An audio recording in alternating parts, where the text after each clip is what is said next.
Fala pessoal, sejam todos bem-vindos a mais um vídeo aqui do BNS Futebol. A gente vai falar hoje sobre Brasileirão, 17ª rodada deste campeonato que vem movimentando o Brasil e que vem surpreendendo a todos, tá? E a gente vai começar com surpresa, tá? A gente vai falar sobre os jogos de sábado, hoje, tá? Então sobre 6 jogos de hoje e vamos apresentar a nova escalação dos melhores do Brasileirão, tá? Então vamos por partes, para vocês não quererem me matar, tá? Como que ficou essas modificações, como ficaram as modificações que a gente fez essa semana, a gente até comentou na semana passada. Primeiro, a gente fez algumas modificações de critério para melhorar a previsão, o grau de previsão, e a gente conseguiu acertar isso em quase todos os campeonatos, tá? No pior cenário ficou empatado, nos melhores cenários a gente ganhou ali quase 5% da margem que a gente tinha para ganhar de previsão, tá? Então, em tese é para a gente acertar um pouco mais, em tese é para que os dados sejam mais robustos, tá? Outra modificação, a gente considerou sempre o jogador, o melhor jogador, aquele que fica máximo de tempo em campo e vai somando as pontuações, tá? Eu modifiquei um pouco isso. E por que eu fiz essa modificação? Basicamente, porque tem outra forma de a gente fazer isso. Eu estava pensando também sobre o quando é necessário de fato você manter o jogador em campo, né? Se é mais ou menos essa lógica, ou se você vai ter uma lógica de poupar por vezes, e aí é o mínimo que esse cara tem que te entregar em termos de tempo de campo e um máximo de qualidade. E eu optei por ir pela média dos jogadores, então modifica a forma de análise, e também não só pela média dos jogadores, mas também colocar um tempo maior necessário em campo para você garantir que joguem o máximo de tempo. E eu coloquei 70%. Então 70% do tempo, então muita gente que vai estar aí, Iago, mas faltou fulano de tal. Então provavelmente não teve 70%, ou a média não é tão boa assim quanto possa parecer, tá bom? Então vamos à novidade desta rodada, que é esta classificação que está na sua tela. Temos no gol Lucas Perry, que na média, no total, tanto faz, é o melhor goleiro do Brasileirão, tá? E destaque para Rafael Cabral, que está muito próximo de nota do que ele, tá bom? Destaque para Rafael Cabral do Cruzeiro. Temos na dupla de zaga Nilo e Léo Pereira. Iago, mas os jogadores do Botafogo estão muito bem. Iago, isso é verdade, estão. De fato, estão pela média, nos critérios de defesa, vão estar muito bem. O detalhe é que o Botafogo e outras equipes às vezes têm um jogador central que converta os gols.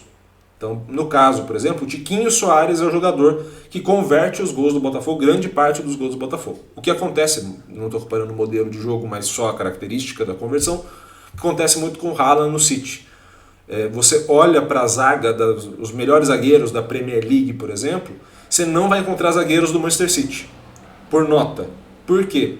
Porque como é uma nota geral do jogo, quem converte melhor para gol leva vantagem, ou o goleiro que impede muito o seu adversário de fazer o gol.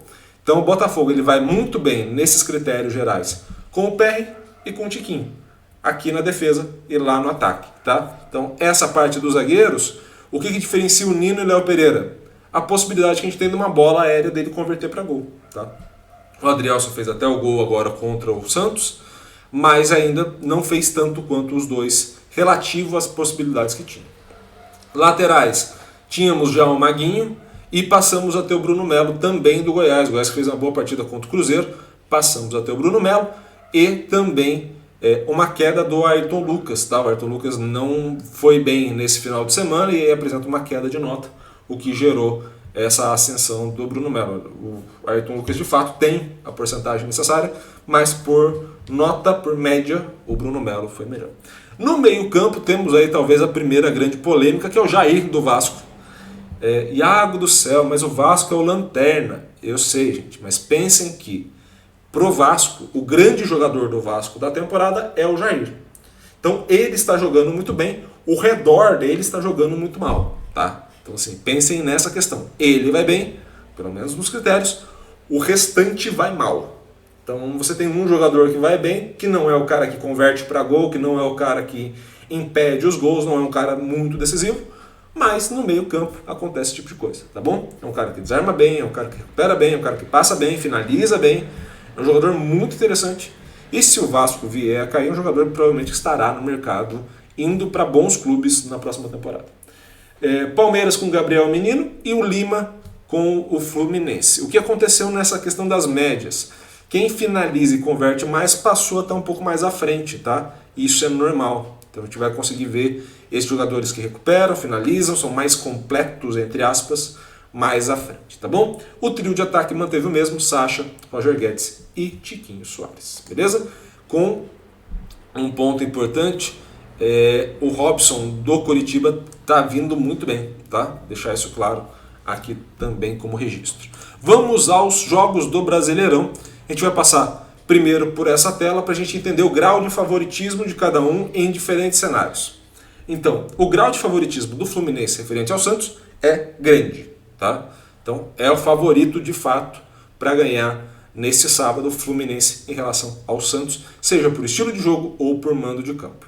Também, entre Inter e Cuiabá, o favoritismo não é tão grande quanto foi para o Fluminense, é um favoritismo médio, mas os dois lados pendem ao Inter. No caso de Atlético Paranaense e Cruzeiro, por mando de campo ocorre um empate, o Cruzeiro vai bem jogando fora de casa, e por estilo de jogo o Cruzeiro vai melhor, não muito melhor, mas vai melhor do que o Atlético Paranaense. Corinthians e Vasco, a gente pode entender o Corinthians como favorito, não com grande margem de favoritismo, tá? Mas favorito em relação ao Vasco.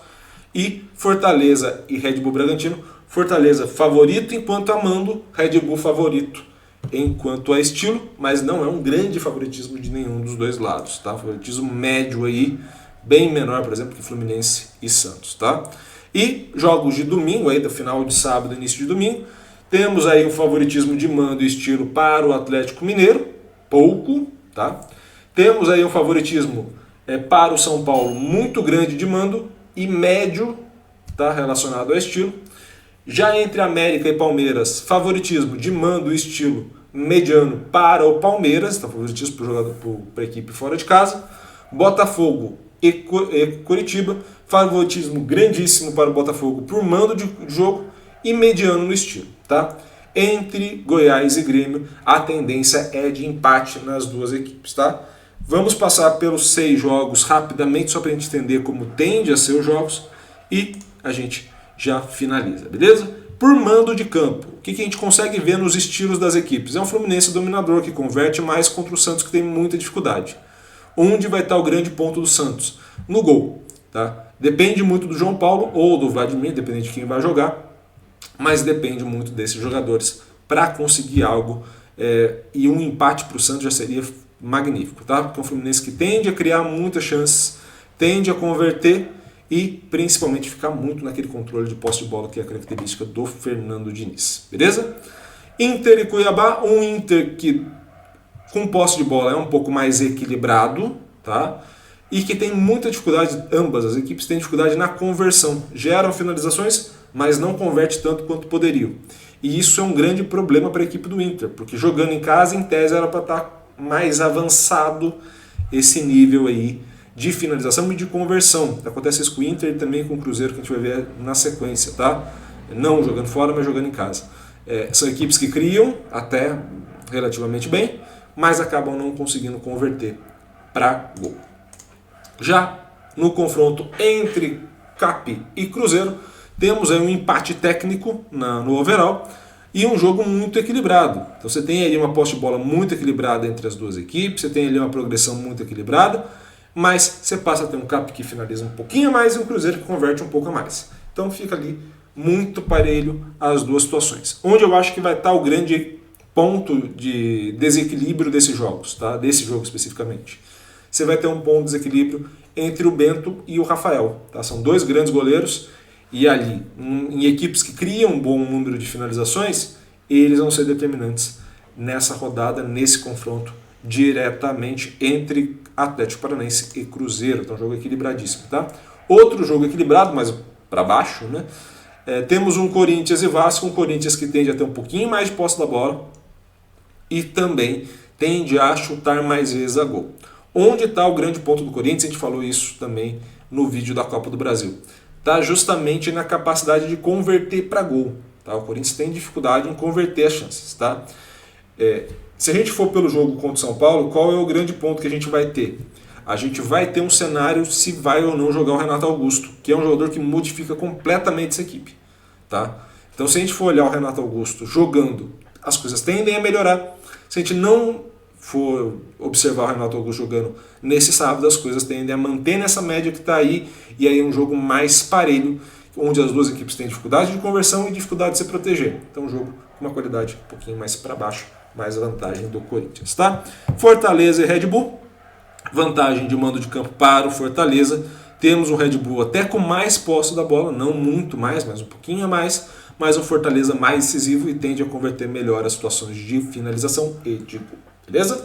E, por fim, o jogo das 9h30, temos Atlético Mineiro e Flamengo, um equilíbrio muito grande no overall das equipes.